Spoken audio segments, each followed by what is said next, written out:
Honestly, it was actually crazy. It was a madness.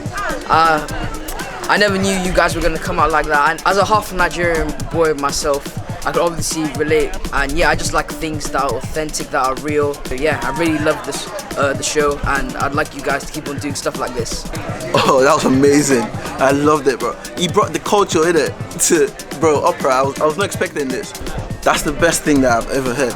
Because thinking about it now, today was mind blowing, bro. Just blew my mind for real. I loved it, though. I loved it. Wavy, actually.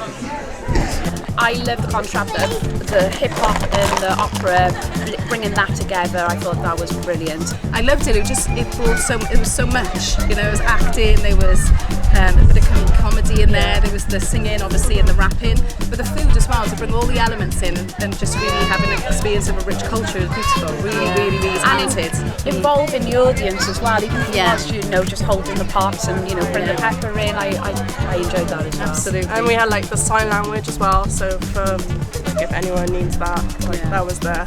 Those little extras. It was great.